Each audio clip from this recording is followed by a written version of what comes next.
Assalamualaikum. Nama saya Nurul Najwa binti Hanifah. Saya dari semester 3. Saya juga dari program UTM. Saya ingin kongsikan mengenai cara untuk menjadi seorang usahawan yang berjaya dalam bidang perniagaan yang kita ceburi. Saya percaya 90% daripada jumlah pelajar ramai yang ingin mencuba menjadi usahawan untuk menjana pendapatan pengajian mereka. Apakah yang didefinisikan sebagai usahawan dan keusahawanan? Usahawan adalah seorang individu yang terlibat dalam perniagaan, baik membuat, menjual atau berdagang. Pemilik tunggal bagi syarikatnya telah bertapak dari segi keperluan harian, tetapi masih bercita-cita mengembangkan pengaruh dan kekayaannya. Keusahawanan pula ialah perbuatan mewujudkan perniagaan atau perniagaan semasa membina dan meningkatkannya untuk menjana keuntungan. Bagi saya, sebagai seorang pelajar yang baru berjinak dalam bidang perniagaan sendiri, dalam penghasilan cookies atau biskut, saya perlu tabah dan cekal menghadapi sebarang kerugian.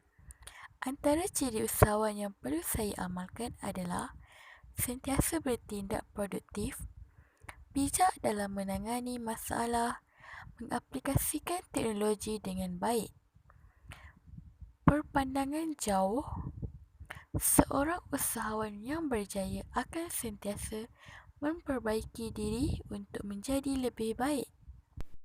Selain itu juga, sebelum saya memulakan perniagaan cookies ini dari rumah, saya perlu mematuhi beberapa aspek seperti memohon permit dan lesen supaya tidak berlaku sebarang masalah di kemudian hari.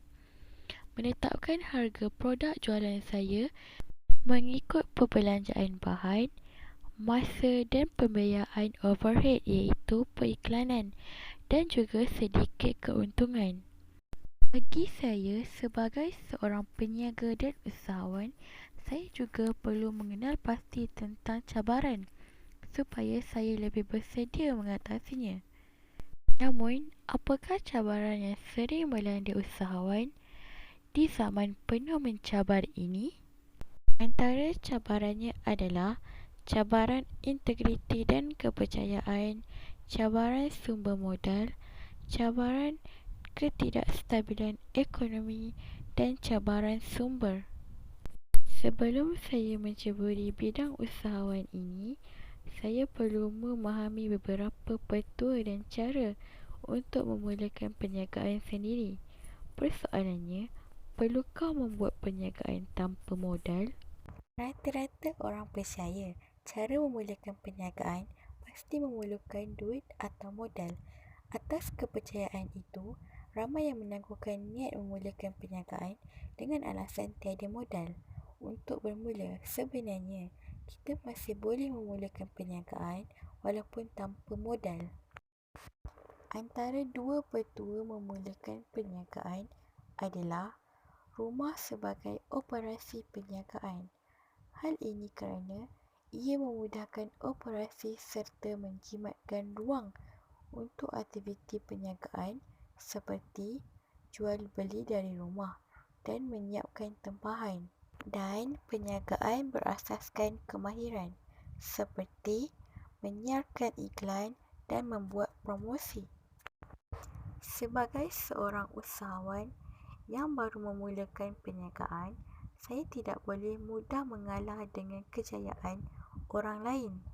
Tidak boleh mengharapkan hasil usaha yang saya lakukan dengan segera.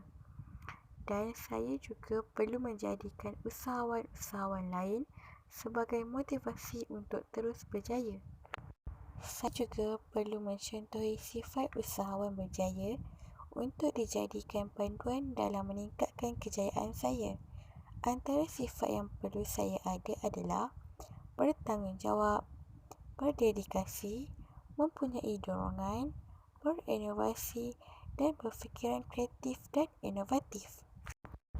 Akhir kata, Kejayaan tidak akan datang tanpa usaha. Seperti kata pepatah, jika tidak dipecahkan ruyung, manakan dapat sagunya.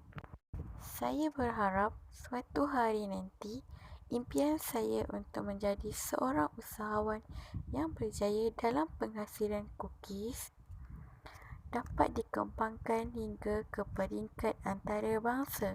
Sekian, terima kasih.